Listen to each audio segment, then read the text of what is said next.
Kim Chiu na-shock sa dami ng tao sa HQ ng House of Little Bunny. Hindi makapaniwala si Kim Chiu sa dami ng tao na bumisita sa headquarters ng The House of Little Bunny. Sa kanyang Instagram story, ibinahagi ni Kim ang pagdagsa ng mga tao na nagpunta upang mamili ng mga bags na kanyang dinisenyo. Ang pagtangkilik ng mga tao sa kanyang mga produkto ay talagang kahanga-hanga at nagpapakita ng suporta sa kanya bilang isang kilalang personalidad. Samantala, kaninang umaga, nakita si Kim sa gym kasama ang kanyang mga kaibigan. Madalas silang nakikita ni Paolo Avellino sa parehong gym, ngunit walang mga larawan o video na nagpapatunay na sabay silang nag-workout. Sa mga video na ibinahagi ni Kim, mapapansin na ang mga kasama niya sa gym ay ang mga taong kasama rin ni Paolo. Kaya naman may mga haka-haka ang mga tagahanga ng Kim Pao na maaaring hindi lamang isang beses sa isang linggo ang kanilang pagsasama sa gym. Isang bagay na nakakatuwang isipin ay kung paano nagkakaroon ng koneksyon ang mga tao sa kanilang mga paboritong celebrity. Ang pagdagsa ng mga tao sa kanyang event ay hindi lamang nagpapakita ng suporta kay Kim, kundi pati na rin ng pagkakainteres ng publiko sa mga produktong kanyang nilikha. Ang mga bags na ibinente sa House of Little Bunny ay tila nagiging simbolo ng style at pagiging fashionable,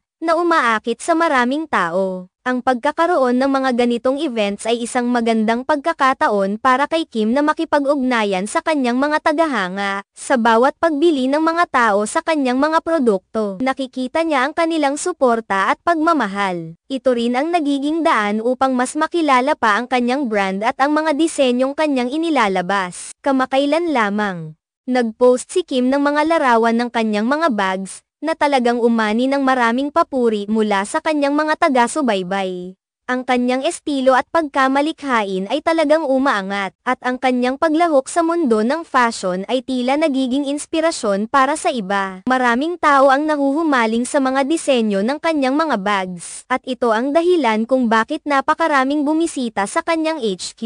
Ang pakikipag-ugnayan ni Kim sa kanyang mga tagahanga ay hindi lamang limitado sa kanyang mga produkto. Siya rin ay aktibo sa social media, kung saan patuloy niyang ibinabahagi ang kanyang mga karanasan, pangarap, at mga ginagawa sa kanyang buhay. Sa kanyang mga post, madalas niyang ipinapakita ang kanyang mga workout routines, mga aktibidad sa kanyang buhay, at ang kanyang mga kaibigan. Ito ang nagiging dahilan upang mas makilala pa siya ng mga tao hindi lamang bilang isang artista kundi bilang isang tao na may mga pangarap at pinagdadaanan din. Sa kabilang banda, ang kanyang relasyon kay Paolo Avellino ay isa rin sa mga bagay na pinagtutukunan ng atensyon. Madalas silang nagiging paksa ng usapan sa social media at ng mga fan forums. Ang kanilang partnership ay tila nagbibigay ng saya sa kanilang mga tagahanga, at bawat galaw nila ay laging sinusubaybayan. Kaya naman, ang mga palitan ng mga sulyap o simpleng pagkikita nila sa gym ay nagiging malaking balita sa kanilang fandom. Hindi may kakaila na ang pagkakaroon ng isang solidong fanbase ay mahalaga para sa isang artista. Sa kaso ni Kim,